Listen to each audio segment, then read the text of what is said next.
Radio lime news update. നമസ്കാരം. Lime news അപ്ഡേറ്റ്സിലേക്ക് സ്വാഗതം. വാർത്തകളുമായി ഞാൻ നിബിൻ. വിശുദ്ധ ജീവിതത്തിന്റെ വെളിച്ചം ബാക്കിയാക്കി ഫ്രാൻസിസ് മാർപ്പാപ്പ കാലം ചെയ്തു. ആഗോള കത്തോലിക്ക സഭയുടെ പരമാധ്യക്ഷൻ ഫ്രാൻസിസ് മാർപ്പാപ്പ കാലം ചെയ്തു. ന്യൂമോണിയ ബാധിതനായി ഗുരുതരാവസ്ഥയിൽ 38 ദിവസം ആശുപത്രിയിൽ കഴിഞ്ഞ ശേഷം മാർച്ച് 23 അദ്ദേഹം തിരിച്ചെത്തിയത്. ബെനഡിക്ട് 16 മാർപ്പാപ്പയുടെ അപ്രതീക്ഷിത രാജിപ്രഖ്യാപനത്തെ തുടർന്നാണ് അർജന്റീനയിലെ ബ്യൂണസ് ഐറിസ് ആർച്ച് ബിഷപ്പായിരുന്ന കർദിനാൾ ജോർജ് മാരിയോ ബർഗോളിയോ 2013 മാർച്ച് 13 മാർപ്പാപ്പയായി തെരഞ്ഞെടുക്കപ്പെട്ടത്. സഭയ്ക്കുള്ളിലും പുറത്തും നവീകരണ വക്താവായിരുന്നു ഫ്രാൻസിസ് മാർപ്പാപ്പ. ഭീകരതയും അഭയാർത്ഥി പ്രശ്നവും മുതൽ ആഗോളതാപനം വരെയുള്ള കാര്യങ്ങളിൽ അദ്ദേഹത്തിന്റെ നിലപാടുകൾക്ക് ലോകം കാതോർത്തിരുന്നു. ലോകരാഷ്ട്രത്തിൽ അദ്ദേഹം നിർണായകമായ ഇടപെടലുകൾ നടത്തി.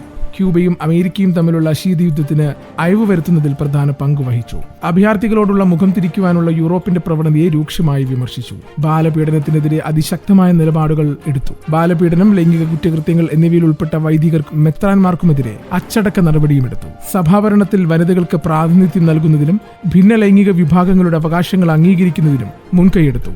1936 ഡിസംബർ 17 അർജന്റീനയിൽ ബ്യൂണസ് ഐറസിൽ ജനിച്ച ജോർജ് മാരിയോ ബർഗോളിയോയുടെ പിതാവ് ഇറ്റലിക്കാരനായിരുന്നു. മുസോളിനിയുടെ ഭരണകൂടത്തെ ഭയന്ന് അർജന്റീനയിലേക്ക് കുടിയേറിയതായിരുന്നു അദ്ദേഹം. അവിടെ റെയിൽവേ ജീവനക്കാരനായി. അദ്ദേഹത്തിന്റെ 5 മക്കളിൽ ഒരാളാണ് ജോർജ് മാരിയോ. രസതന്ത്രത്തിൽ ബിരുദാനന്തര ബിരുദം നേടിയ George Mario Bergoglio 1969 December 13 Jesuit വൈദികനായി. 1973-79 വരെ അർജന്റീനൻ സഭയുടെ പ്രൊവിൻഷ്യാളായിരുന്നു. 1980 സാൻ മീഗുൽ സെമിനാരി റെക്ടറായി. 92 ബ്യൂണസ് ഐറിസിന്റെ സഹമൈത്രനായി. 98 ബ്യൂണസ് ഐറിസ് ആർച്ച് ബിഷപ്പായി. ബിഷപ്പായിരിക്കെ ആഡംബരപൂർണമായ വസതി ഉപേക്ഷിച്ച് ചെറിയ വീട്ടിലായിരുന്നു താമസം. സ്വന്തമായി ഭക്ഷണം പാചകം ചെയ്തു. ഔദ്യോഗിക വാഹനം ഉപയോഗിക്കാതെ പൊതുഗതാഗത സംവിധാനത്തിലായിരുന്നു യാത്ര.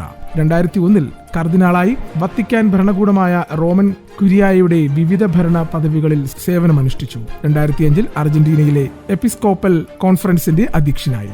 ലാളിത്യം കൊണ്ടും സൗമ്യഭാവം കൊണ്ടും ജനഹൃദയങ്ങൾ കീഴടക്കിയ അതുല്യ മനുഷ്യസ്നേഹിയുടെ വേർപാട് മാനവരാശിക്ക് തന്നെ തീരാ നഷ്ടമാണ്. അദ്ദേഹത്തിന് റേഡിയോ ലൈമിന്റെ കണ്ണീരഞ്ജലി. ബ്രിട്ടനിലെ പല ക്യാൻസർ രോഗികൾക്കും ജീവൻ രക്ഷാ മരുന്നുകൾ നിഷേധിക്കപ്പെടുന്നതായുള്ള ഗുരുതരമായ റിപ്പോർട്ട് പുറത്തുവന്നു.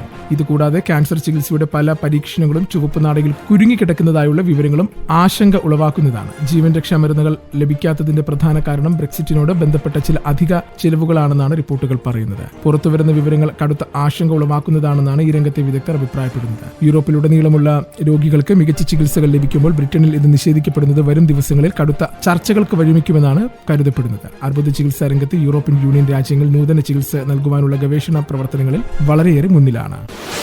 UK-യിൽ ഒരു പൂന്തോട്ടത്തിൽ നിന്ന് ഉപേക്ഷിക്കപ്പെട്ട നിലയിൽ കണ്ടെത്തിയ പൂച്ചട്ടി ലേലത്തിൽ വിറ്റത് 56 ലക്ഷം രൂപയ്ക്കാണ്. 19ാം നൂറ്റാണ്ടിലെ ഒരു കലാകാരന്റെ മാസ്റ്റർ പീസ് വർക്കാണ് ഈ പൂച്ചട്ടി എന്ന വെളിപ്പെടുത്തലിനെ തുടർന്നാണ് ലക്ഷങ്ങളുടെ മൂല്യമുള്ള ഒന്നായി ഇത് മാറിയത്.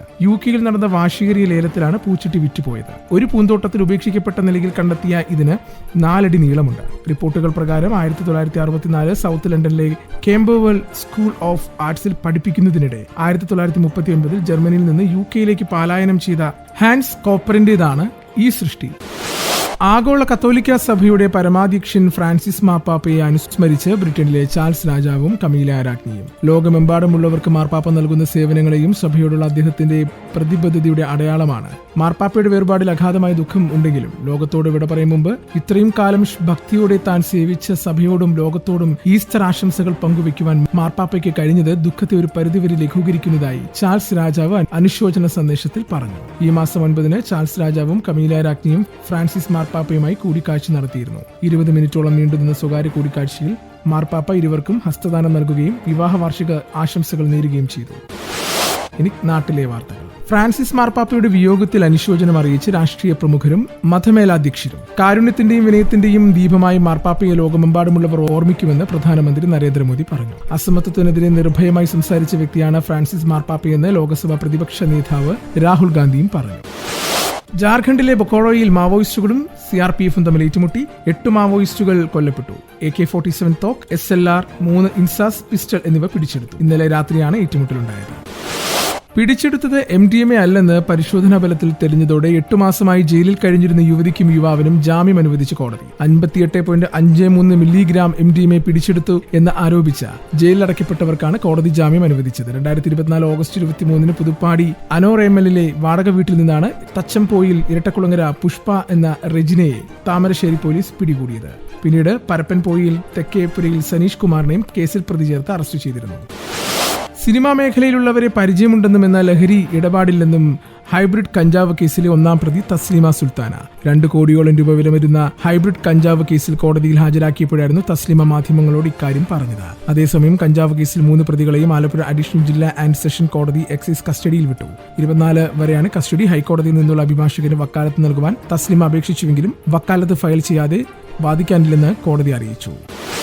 ആശാസമരം സംസ്ഥാനമൊട്ടാകെ വ്യാപിപ്പിക്കുവാനുള്ള നടപടിയിലേക്ക് സമരസമിതി. കാസർഗോഡ് മുതൽ തിരുവനന്തപുരം വരെ രാപ്പകൽ യാത്രകൾ സംഘടിപ്പിക്കുവാനാണ് തീരുമാനം. മെയ് 5 മുതൽ ജൂൺ 17 വരെയാണ് രാപ്പകൽ യാത്രകൾ ചെയ്യുന്നത്. Kerala ASHA health workers association സംസ്ഥാന ജനറൽ സെക്രട്ടറി MA ബിന്ദു ആയിരിക്കും ജാഥ ക്യാപ്റ്റൻ. ഇനി കായിക വാർത്തകൾ. ഇന്ത്യൻ പ്രീമിയർ ലീഗിൽ മോശം ഫോമിൽ കളിക്കുന്ന ഗ്ലെൻ മാക്സ്വെല്ലിനും ലിയാം ലിവിങ്സ്റ്റണുമെതിരെ രൂക്ഷ വിമർശനവുമായി മുൻ ഇന്ത്യൻ താരം വീരേന്ദർ സെവാഗ്.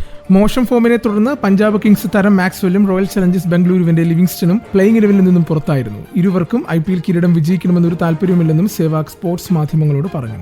പല വിദേശ താരങ്ങളും IPL വരുന്നത് അവധിക്കാലം ആഘോഷിക്കാനെന്ന പോലെയാണെന്നും സെവാഗ് തുറന്നടിച്ചു. ഇന്നത്തെ പൗണ്ട് വിനിമയ നിരക്ക് 113.24 രൂപ. ഇതോടുകൂടി വാർത്തകൾ കഴിഞ്ഞു. കൂടുതൽ വാർത്തകൾ അടുത്ത ബുള്ളറ്റിൽ.